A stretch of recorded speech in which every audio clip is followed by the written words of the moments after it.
where we are. And what Kevin Spacey and Annette Bening in this film are just kind of like living it out. Yeah. Yes.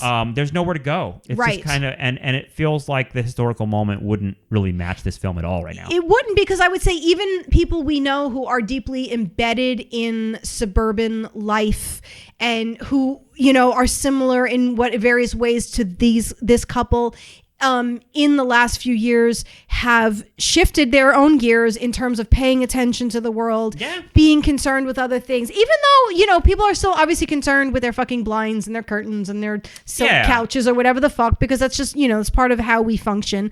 That this as it stands just on its own doesn't, it doesn't, you wouldn't make it now, which is not a critique against it, but it's interesting how deeply embedded it was in its moment, because some films, you can keep going back to them and they feel like they could be now. Right. No, over and over again. And this one just really doesn't. And so it's kind of fascinating.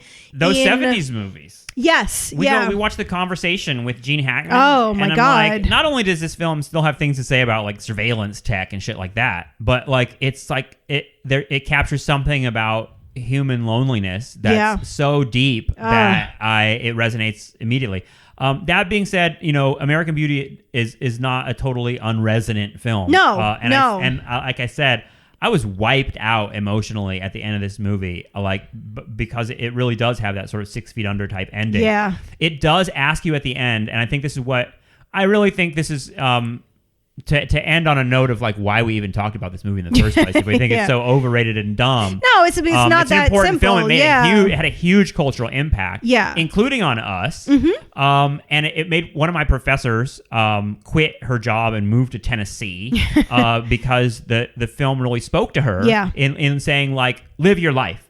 Yes. And like it ends with this very a direct appeal to you, the viewer. And I think this is really what the ending of films really matter, and they're really what people remember. And at the end of this film, he says, I should be mad, but I'm grateful. And, I think about how grateful I am for every moment of my stupid little life. And I know don't know what I'm talking about now. But you will. But someday you will.